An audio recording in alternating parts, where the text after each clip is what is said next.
Film की शुरुआत होती है अंटार्कटिक महासागर से, वो भी सर्दियों के मौसम में। एक बहुत बड़ा जहाज जमे हुए समुद्र में फंस गया था। जहाज का कैप्टन हर कोशिश कर रहा था कि वो जहाज और उसमें सवार सभी लोगों को सुरक्षित इस जगह से निकाल सके, लेकिन ठंड इतनी बढ़ गई थी कि वहां जिंदा रहना लगभग नामुमकिन हो गया था। ऐसे ही एक ठंडी और तूफानी रात में सबको किसी आदमी की चिल्लाने की आवाज सुनाई देती है। वो मदद के लिए चिल्ला रहा था। कैप्टन कुछ साथियों के साथ वहां पहुंचता है तो वो आदमी कहता है, प्लीज या तो मुझे यहां से ले जाओ या मुझे मार दो, लेकिन मुझे ऐसे मत तड़पने दो। उसकी हालत देख के कैप्टन को दया आ जाती है और वो उसे जहाज पर लाकर रख लेता है। लेकिन तभी उस जहाज के पास एक डरावना राक्षस आ जाता है जो असल में उसी आदमी के पीछे पड़ा था। राक्षस का सिर्फ उसका हाथ और लंबी कद काठी दिखती है। आते ही वो सभी लोगों पर हमला कर देता है। सब मिलकर उससे लड़ते हैं लेकिन कोई जीत नहीं पाता। बंदूकों से गोली चलाने पर भी उसका कुछ नहीं बिगड़ता। तब एक सैनिक रॉकेट जैसी गन से उस पर वार करता है, लेकिन वो मरता नहीं, बस नीचे गिर जाता है। गुस्से में वो राक्षस जहाज को जोर जोर से हिलाने लगता है। जहाज के अंदर तोड़फोड़ शुरू हो जाती है और सबकी जान खतरे में पड़ जाती है। ये देखकर कैप्टन ऊपर से बर्फ के पास जोरदार धमाका करता है। पास की बर्फ टूट जाती है और वो राक्षस बर्फीले पानी में दब जाता है। सबको लगता है कि राक्षस मर गया है, पर वो जिंदा था। सुबह होती है और कैप्टन उस आदमी के पास जाता है जिसकी पिछली रात उसने जान बचाई थी। वो पूछता है कि ये राक्षस तेरे पीछे क्यों पड़ा था। आदमी का नाम विक्टर था। सवाल सुनकर वो अपनी कहानी सुनाने लगता है और सीन उसके बचपन की ओर चला जाता है। तब वो 12 साल का था। विक्टर के पिता बहुत बड़े वैज्ञानिक थे और चाहते थे कि विक्टर भी बड़ा साइंटिस्ट या डॉक्टर बने। मेहनत से विक्टर भी एक अच्छा साइंटिस्ट बन गया, वो भी बहुत कम उम्र में। लेकिन जब उसकी माँ की मौत हुई वो बहुत टूट गया। उसे लगा कि जब माँ को ही नहीं बचा पाया तो इस साइंस का क्या फायदा। वो अपने पिता से गुस्सा होकर कहता है कि अगर विज्ञान इतना बड़ा है तो किसी इंसान को मौत से क्यों नहीं बचा सकता। पिता समझाते हैं कि किसी को जिंदा करना हमारे बस में नहीं है। तभी से विक्टर ने ठान लिया कि वो ऐसा तरीका ढूंढेगा जिससे मरे हुए इंसान को फिर से जिंदा किया जा सके। फिर सीन वापस वर्तमान में आता है। उस वक्त जो राक्षस पानी में दबा था वो दोबारा जिंदा होकर बाहर निकल आता है। ठंडे पानी में रहने के बावजूद उसे कुछ नहीं हुआ था। फिर सीन दोबारा विक्टर के अतीत में जाता है। विक्टर लगातार इस बात की खोज में लगा रहा कि मरे हुए को कैसे जिंदा किया जाए। कई साल बीत गए और जब वो 30 साल का हुआ तब उसने बिजली की मदद से इंसान के अंगों को जोड़कर एक इंसान को जिंदा करने का तरीका निकाल लिया। वो अपने एक्सपेरिमेंट को दिखाने के लिए बड़े बिजनेसमैनों की मीटिंग में गया। वहां उसने दिखाया कि उसने आधे इंसान को बिजली के सहारे जिंदा कर दिया था। ये देखकर वहां मौजूद सभी लोग डर जाते हैं। उन्हें लगा कि विक्टर खुद को भगवान समझ रहा है और जीवन मृत्यु के नियमों से खेल रहा है। सब उसे बुरा भला कहने लगे और बोले कि ये एक्सपेरिमेंट बंद करो, लेकिन विक्टर नहीं मानता। वो उस ह्यूमनॉइड की तरफ एक बॉल फेंकता है और वो बॉल पकड़ भी लेता है और बोल भी पड़ता है। ये देखकर लोग और डर जाते हैं और सभी विक्टर को वहां से निकाल देते हैं। कोई भी उसके काम में पैसा लगाने को तैयार नहीं होता, क्योंकि उन्हें डर था कि अगर ये बात फैल गई तो कोई इंसान मरेगा नहीं और दुनिया भर जाएगी लोगों से। दुखी विक्टर वहां से चला जाता है। कुछ समय बाद एक बड़ा बिजनेसमैन उसे बुलवाता है। उसके पास बहुत पैसा था लेकिन जिंदगी बहुत कम बची थी। वो अपनी बीमारी से परेशान था और अपनी लाइफ बढ़ाना चाहता था। जब उसे विक्टर के एक्सपेरिमेंट के बारे में पता चलता है तो उसे भी उम्मीद होती है कि वो भी बच सकता है। वो विक्टर से कहता है कि तुम्हें जो चाहिए जहां से चाहिए सब दूंगा, बस अपनी लैब बनाओ और एक्सपेरिमेंट पूरा करो ताकि तुम मेरी जान बचा सको। विक्टर खुशी से मान जाता है। फिर वो अपने भाई विलियम के घर जाता है और ये खुशखबरी देता है। विलियम और उसकी पत्नी एलिजाबेथ बहुत खुश होते हैं। एलिजाबेथ, जो उस बिजनेसमैन की भतीजी थी, विक्टर को समझाती है कि साइंस और भगवान के बीच एक सीमा है, उसे पार मत करना। इसके बाद विक्टर बहुत दूर एक सुनसान जगह चला जाता है और वहां एक बड़ी हवेली में अपनी लैब बनाता है। वो चांदी के 2 बड़े एंटेनाज मंगवाता है ताकि बिजली इकट्ठी कर सके। उसे पता था कि पूरे इंसान को जिंदा करने के लिए बहुत ज्यादा बिजली चाहिए और ये सिर्फ आसमानी बिजली से मुमकिन है। एलिजाबेथ और विलियम उसकी मदद करते हैं। कई बार कोशिश करने पर भी वो कामयाब नहीं होता। तब एलिजाबेथ उसे कहती है कि जैसे तुम हो वैसा ही उसे बनाओ। विक्टर उसकी बात समझकर नए सिरे से काम शुरू करता है। वो इंसान की बॉडी के हर मूवमेंट को देखकर अपने बनाए ह्यूमनॉइड के अंदर तारें जोड़ता है ताकि वो चल और हिल सके। अब उसे ऑर्गन की जरूरत थी। उसी समय युद्ध चल रहा था। विक्टर युद्ध के मैदान से डेड बॉडीज लाने लगा और उनके ऑर्गन्स निकालकर ह्यूमनॉइड मिल लगाने लगा। किसी की आंख, किसी की नाक, किसी का दिल, सब मिलाकर उसने इंसान जैसी बॉडी बना ली। ये सब बहुत डरावना था। जब ये पूरा बन गया तो विक्टर ने इसका नाम फ्रैंकेनस्टीन रखा। उसके दिल को एक पावर मशीन से जोड़ दिया ताकि बिजली से वो धड़क सके। बस अब उसे आसमान की बिजली गिरने का इंतजार था। एक दिन तूफान आता है, बिजली कड़कती है। उसी दिन वो बिजनेसमैन भी वहां पहुंच जाता है। वो विक्टर से कहता है कि जब मैं मरूं तो मुझे इसी बॉडी जैसा बना देना या मेरा दिमाग और दिल इसमें डाल देना। विक्टर मना कर देता है। गुस्से में दोनों में लड़ाई हो जाती है और बिजनेसमैन मर जाता है। उसी वक्त बिजली एंटीनास पर गिरती है, लेकिन एक्सपेरिमेंट फेल हो जाता है। विक्टर टूट जाता है और सो जाता है। सुबह जब उठता है उसे यकीन नहीं होता, फ्रैंकेनस्टीन जिंदा था। वो उसके सामने खड़ा था। पट्टियों में लिपटा उसका ये क्रिएचर बहुत डरावना दिख रहा था। विक्टर खुद उससे डर गया और उसे एक कमरे में बंद कर दिया। विक्टर ने महसूस किया कि फ्रैंकेनस्टीन का दिमाग एक बच्चे की तरह है, इसलिए वो उसे बोलना सिखाता है और कहता है, आई एम विक्टर। फ्रैंकेनस्टीन भी उसी अंदाज में दोहराता है, आई एम विक्टर।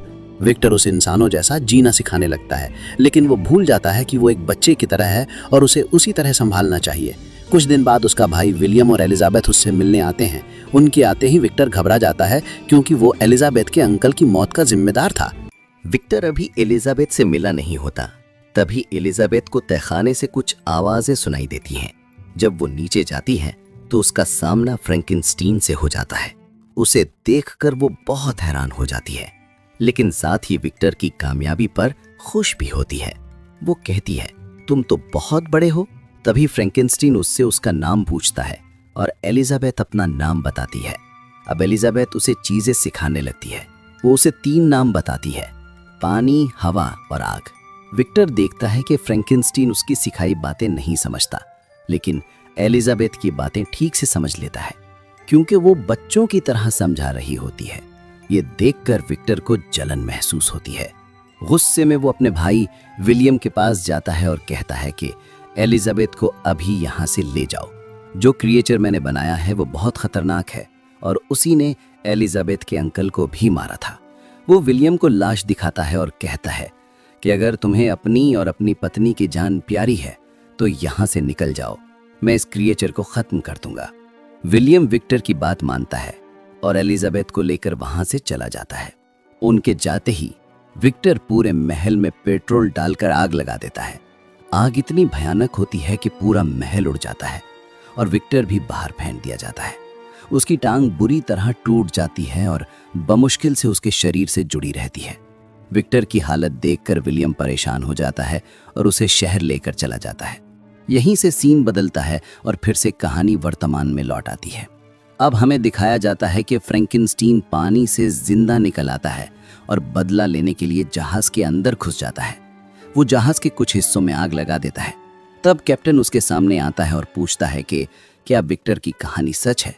क्या तुम इतने खतरनाक हो कि इंसानों को मार देते हो?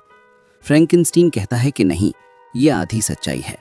मैंने किसी इंसान को नहीं मारा, लेकिन मुझे विक्टर से गुस्सा है, क्योंकि उसने मेरे साथ गलत किया। उसने मुझे जलते हुए महल में छोड़ दिया था। मैं मुश्किल से बचा और तहखाने के रास्ते से बाहर निकला। वो रास्ता जंगल तक जाता था। मैं कई सालों तक जंगलों में भटकता रहा। वो कहता है कि विक्टर ने कभी ये नहीं सोचा कि मैं बच्चा हूँ और कैसे जिंदा रहूंगा। जानवर तक मुझे देखकर डर जाते थे। मैं अकेला था। जब शिकारी मुझे देखते तो मुझ पर गोली चलाते, क्योंकि वो मुझे शैतान मानते थे। एक दिन कुछ शिकारी मुझे देखते हैं और मैं भाग नहीं पाता तो वो मुझ पर गोली चला देते हैं। मैं भागते हुए एक घर तक पहुंचता हूं और वहां छुप जाता हूं। जब होश आया तो पाया कि मेरे सभी जख्म भर गए थे। फ्रैंकेनस्टीन बताता है कि उस घर में एक फैमिली रहती थी जो बहुत प्यार से रहती थी। मुझे भी लगा कि मेरी भी ऐसी ही फैमिली होनी चाहिए। मैंने देखा कि एक बूढ़ा आदमी अपनी पोती को पढ़ा रहा था। मैं छिपकर उनकी बातें सुनता और सीखता था। मुझे लगा कि मैं भी उनकी फैमिली का हिस्सा बन सकता हूँ। मैं देखता था कि कैसे वो लोग काम करते हैं और घर की ज़रूरतें पूरी करते हैं। मैंने भी मदद शुरू की। मैं लकड़ियाँ लाता, खाना लाता, हिरन का शिकार करके उनके घर रख देता। वो लोग हैरान रहते कि कौन मदद कर रहा है, तो बूढ़ा आदमी कहता था कि शायद भगवान हमारी मदद कर रहे हैं। कुछ समय बाद वो फैमिली शहर जाने का फैसला करती है, लेकिन बूढ़ा आदमी यहीं रह जाता है। असल में वो देख नहीं सकता था, लेकिन सुन सकता था, और वो जानता था कि मैं उनके घर में रहता हूँ और वही हूँ जो उनकी मदद करता हूँ। उनकी फैमिली के जाने के बाद मैं उनके सामने आया। बूढ़े आदमी ने मुझे इंसान की तरह अपनाया और इंसानी तरीके सिखाने लगा। उसने मुझे पढ़ना और व्यवहार करना सिखाया। एक दिन उसने मुझसे पूछा कि मैं कहाँ से आया हूँ। मैं चौंक गया क्योंकि मुझे खुद नहीं पता था। उसने कहा कि सोचो, कोई तो याद होगी। मैंने कहा कि हाँ, मुझे जगह याद है जहाँ से मैं आया था। उसने कहा वहाँ जाओ, वहाँ तुम्हें अपने बारे में पता चलेगा। उसकी बात मानकर मैं लैब में पहुँच गया जहाँ विक्टर ने मुझे बनाया था। मुझे वहाँ अपने बनने की सच्चाई पता चली कि मैं जन्मा नहीं बल्कि बनाया गया था। वहीं से मुझे विक्टर का पता मिला और मैंने सोचा कि मैं जाकर उससे कहूँगा कि वो मेरे जैसा एक और बना दे ताकि मैं अकेला ना रहूँ। मैं ये बात बताने वापस बूढ़े आदमी के पास गया, लेकिन देखा कि भेड़ियों ने उस पर हमला कर दिया था। वो मरने की हालत में था। मैं रोने लगा और कहा कि आप मर नहीं सकते, आप ही तो मेरे अपने हैं। तभी बूढ़े आदमी के बेटे आ जाते हैं, मुझे मॉन्स्टर समझते हैं और मुझ पर गोली चला देते हैं। मैं भागा, बहुत चोट लगी लेकिन जिंदा बच गया। जब होश आया तो बूढ़ा आदमी नहीं था, उसके बच्चे उसे लेकर चले गए थे। तब मुझे समझ में आया कि अब मुझे विक्टर के पास जाना होगा। जब मैं वहां पहुंचा तो देखा कि विक्टर और उसका भाई पार्टी कर रहे थे। मुझे गुस्सा आ गया कि मैं बरसों तक दुख झेलता रहा और वो खुशियां मना रहा था। गुस्से में मैंने विक्टर पर हमला किया और कहा कि मैं तुम्हें मार दूंगा। विक्टर बोला कि हाँ, मुझे मार दो, मुझे अफसोस है कि मैंने तुम्हारे जैसे को बनाया। मैं तो उस दिन से पछता रहा हूँ जब तुम्हें जिंदा किया था। मैंने कहा कि मैं मॉन्स्टर नहीं हूँ, पर वो मेरी बात नहीं सुनता और मुझ पर गोली चलाने वाला होता है। इतने में एलिजाबेथ बीच में आ जाती है और गोली उसे लग जाती है, वो मर जाती है। मैं टूट गया। एलिजाबेथ भी वही थी जो मुझे इंसान मानती थी। मैं उसका शव गोद में उठाकर पार्टी से बाहर निकल गया। एलिजाबेथ की मौत से विलियम भी टूट जाता है। वो विक्टर से कहता है कि तूने सब खत्म कर दिया। विक्टर माफी मांगता रहता है लेकिन विलियम उसे घर से निकाल देता है। अब विक्टर को मुझ पर गुस्सा आने लगता है क्योंकि मेरी वजह से उसका परिवार बर्बाद हो गया था। बदला लेने के लिए वो मुझे ढूंढता है। जब हमें मौका मिलता है तो वो मेरी नाक काट देता है और कहता है कि मैं बदला लेकर रहूंगा। मैं कहता हूँ अगर बदला लेना है तो मुझे ढूंढ लेना, और मैं वहां से चला जाता हूँ। साल बीत जाते हैं। विक्टर सालों तक मेरा पीछा करता रहता है। एक दिन मैं खुद उसके सामने आता हूँ और कहता हूँ कि क्या है तेरे पास मुझे मारने को, दे दे, मैं खुद को मार लूंगा, लेकिन अगर मैं ना मरा तो तुझे मार दूंगा। विक्टर मुझे डायनामाइट देता है। धमाका होता है लेकिन मैं नहीं मरता। कुछ समय बाद मैं फिर जिंदा हो जाता हूँ। तब से मैंने कसम खाई कि अब मैं विक्टर को ख़त्म करूंगा, क्योंकि उसने वादा किया था। जब मैं विक्टर को याद न दे रहा था तभी उसने कैप्टन और उसके लोगों को बुलाया था। यही वही सीन था जो फिल्म की शुरुआत में दिखाया गया था। अब फ्रैंकेनस्टीन कैप्टन और विक्टर को ये सारी कहानी सुनाता है। वो विक्टर से कहता है कि मैं आपसे कुछ नहीं चाहता था, नफरत भी नहीं करता था। मैं तो बस चाहता था कि आप मेरे जैसा किसी और को बना दो ताकि मैं अकेला ना रहूं। ये सुनकर विक्टर की आंखों में आंसू आ जाते हैं और वो पछताता है। वो कहता है कि मैंने तुम पर भरोसा नहीं किया जबकि तुम मेरा ही बनाया हुआ हो। विक्टर की हालत बहुत ख़राब थी, वो मरने वाला था। वो फ्रैंकेनस्टीन से कहता है कि मेरी जगह अब तुम जियोगे और मुझे माफ़ कर देना। फ्रैंकेनस्टीन उसे माफ़ कर देता है। ये सुनकर जहाज़ के सारे लोग रोने लगते हैं। मरने के बाद फ्रैंकेनस्टीन जहाज़ से नीचे उतर जाता है और बर्फ़ तोड़कर जहाज़ को पानी में चला देता है ताकि बाकी लोग बच सकें। सब लोग आज़ाद हो जाते हैं बस उसकी वजह से। जाते हुए सब फ्रैंकेनस्टीन की तरफ हाथ हिलाते हैं। वो सबको दूर जाते देख उदास होता है लेकिन ठान लेता है कि अब वो अपनी बाकी ज़िंदगी अकेले ही बिताएगा। और इसी दृश्य के साथ फिल्म ख़त्म हो जाती है। दोस्तों, ऐसे ही और मज़ेदार वीडियो देखने के लिए चैनल को सब्सक्राइब ज़रूर करें।